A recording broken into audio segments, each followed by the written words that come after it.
Hi everyone. Today we are talking about our slow responses when it comes to responding to the narcissist behavior towards us and how we don't defend ourselves in these situations because we don't know how to respond. Back in the day when I was involved with the narcissist in my life, I found myself constantly approaching friends, asking their opinions on how they would respond if their partners did or said such and such to them. We seriously don't have a clue as to how to respond, even when we know certain behaviors are absolutely unacceptable. I think what we're looking for is a way to make all this chaos stop. Like, we want to put an end to these behaviors by setting a strong boundaries without that boundary causing them to leave. But that isn't really a boundary, is it? And sometimes it isn't necessarily the idea of not wanting them to leave because you're still in love here. For a lot of us, we're at the point where we are constantly disgusted by them.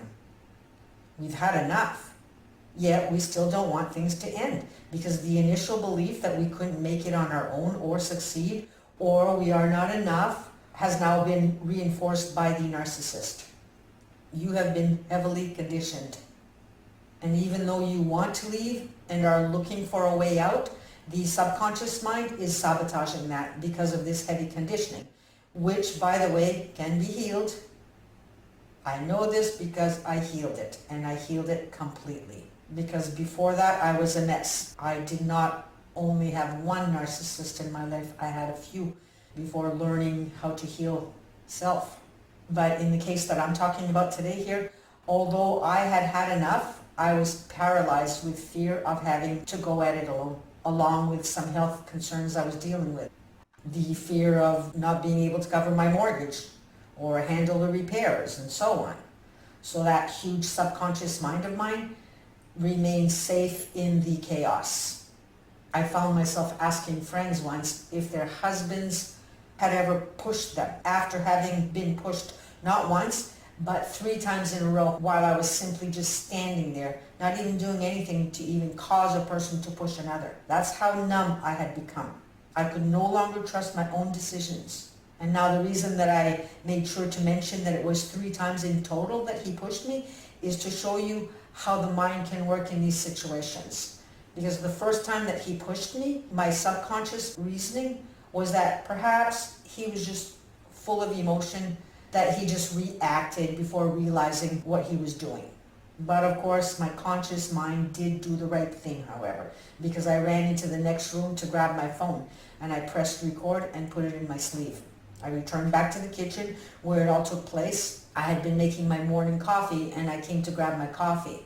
He wouldn't let me get to the coffee pot. And when I insisted on getting my coffee, he pushed me again. This time twice in the span of 3 to perhaps 5 seconds apart, meaning that he was no longer in a reactive response. This was intentional. It wasn't a lack of self-control. Matter of fact, it was about him taking full control here. Because you see, when he saw that the first punch caused no response for me, or so he thought, but me merely walking away, then returning, was a clear indication that he could get away with it. And so he did it again and again. He was liking it. I could see it in his face. And this was the first time that he had ever done this. But what he didn't know was that it was to be the last. I wasn't going to wait around for the next time, because the next time escalates, always. I mean, we think we know our partners because they've never physically harmed us. So we believe that it isn't in them to do so. But we're in denial about the reality. So anyway, back to my story here. After all of the times that I had tried to figure out how to remove him from my life, I now had concrete proof with my phone recording, and I could legally get him out of my house. But although I had something of value in my hands, what was interesting was that I still staggered. It wasn't until the next morning where I went to the police station with my proof, and then he was arrested and permanently removed from my property. I really had to process. I remember the confusion that I felt. I couldn't think straight. When we're in a traumatic upbringing and a traumatic relationship, we often freeze as a response rather than run because we've learned that we don't have permission to be ourselves. So here I was that night, texting my friends and asking them if their husbands had ever pushed them. I was still looking for permission. I was looking for affirmation from others to see if this was good enough reason to end things. Talk about not trusting self. We grow up expected to accept bad behavior from others. No one ever tells us that it's okay to say no. Matter of fact, we're often told that we are impolite if we say no, and it's not okay to defend ourselves. If we set a boundary, we're being selfish. And we know things aren't right in our hearts, but our brains get conditioned. So there's no coherence. The brain doesn't match up to the heart. So we end up in a dichotomy of confusion, unable to respond correctly. No one ever asks us how we feel or what we feel. And when you grow up never being asked how you're feeling about situations, it never ever dawns on us to ask our own selves how we feel. So we don't know how we feel. And if we don't know how we feel about anything, we literally cannot make decisions about anything. When the only awareness we have about our feelings is anger and hurt, we can't respond because we don't know how to respond. Between considering the feelings of the other, the guilt and the shame if we say no, the anger within us for the injustices of it all, and the I don't have rights, I'm not enough, and the major fears, the confusion is over the top. Our brains are mush. We can't think straight. We haven't processed anything at all, ever. And that has had detrimental effects on us. And it's the same thing as, for example, if your closets are too full, you can't find what clothes you want to wear. Things need to be organized. It's the same for your emotions. Each individual feeling needs to be separated in its own file so that you can look at it. Anger and feelings of hurt are definitely valid feelings to have and to notice, but it isn't enough information that's going to enable you into making the best decisions. Anger keeps you twirling. Hurt keeps you crying or numb, which can lead to depression. I mean, if you stay there and don't dig deeper. But if you can delve deeper into what is behind the anger or hurt, as per other emotions, you're going to find that you've been feeling way more than just those two emotions. And when you really give yourself all the space to take a look at all the emotions you actually do feel, you start to find that it is a lot. And you develop compassion for yourself. And the compassion leads to a respect for self. When you start to see the depth of pain that another puts you through, there come these aha moments where you start to say, hey, wait a minute here, this is not okay. And at that point, seeing clearer, you start standing taller, where you start to make the right decisions. There's so much magic in understanding your emotions. The bottom line is that when we don't know how we feel, and the narcissist is once again in attack mode via blaming, yelling, or gaslighting, we have a slow response timing where we often go into freeze response. Our minds go into this sort of state of shock and we paralyze. And later on we find ourselves wanting to kick ourselves for all the things that we should have said. And like I talked about a while ago, is that we find ourselves turning to family or friends attempting to find out how they would respond in these situations. We ask advice on how we should respond if our partner verbally assaults us. Or how do they respond if their partner gives them the silent treatment? Or what would they do if they were being grey-rocked? We want to know how they would enforce boundaries and that it is okay to enforce them. Again here, we're looking for permission because growing up, we were never given permission to step up. Take a child, for example, that comes home from school and wants to sing a song that they learned that day. They start to sing the song and daddy looks at his watch, glances over the TV or checks his text messages. What do you think that child is going to do? Kids aren't stupid. They'll start to shrink. The child's going to lower the volume and their pace on their voice, backing up, and they're not going to want to finish the song. They're just going to want to get it over with. The child feels that it's not okay, and they're not going to move forward. They're just going to want to end the song. Now change the scenario, where dad's eyes are completely focused on the child and proud. And the child will shine. They'll sing loud and proud.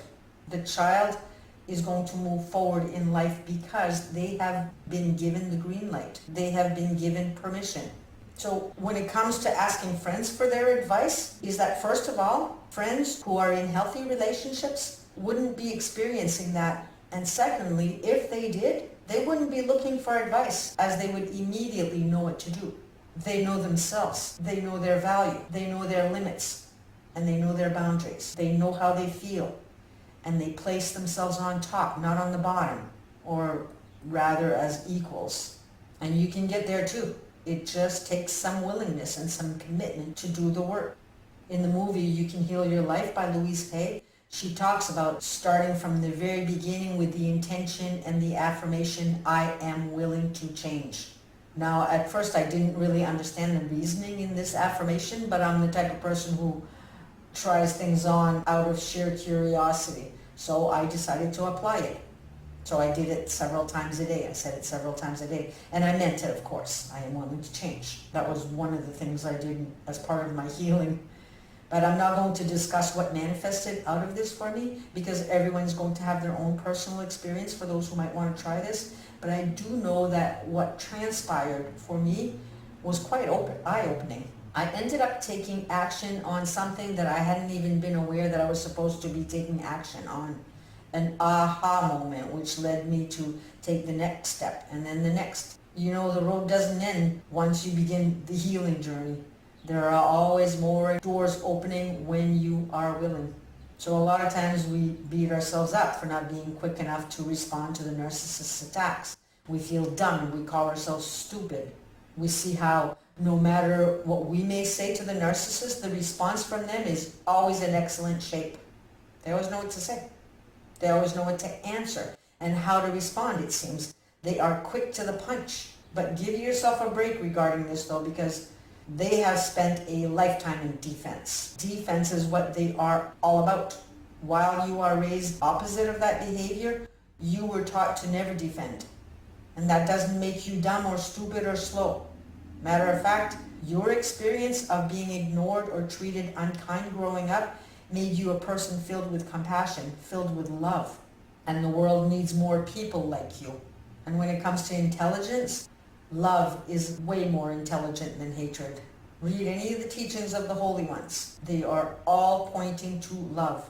And yes, it has taken people like us to some unfavorable situations, but all we have to do is learn to balance that.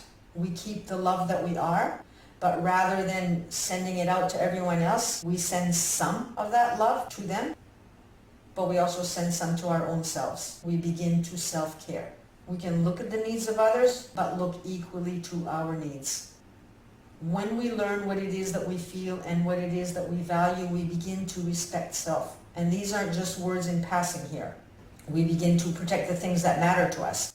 And in protecting ourselves, we are, in a sense, reparenting the self, hence healing. A value is something that is important to you, that makes or breaks your peace or your joy. It's day-to-day living. It's the way that you want to live your life in order to be fulfilled. An example of that, like in my case, is wanting to have a clean home. It's something that is important to a person in order to feel peace, if that's what they value. And without it, the person who values a clean home will live in frustration and resentment if their homes are cluttered. They're going to be completely out of balance, and they're not going to move forward in life at the pace that they would want, because all of this crap gets in the way. And those are awful feelings. Another core value for someone could be intimacy.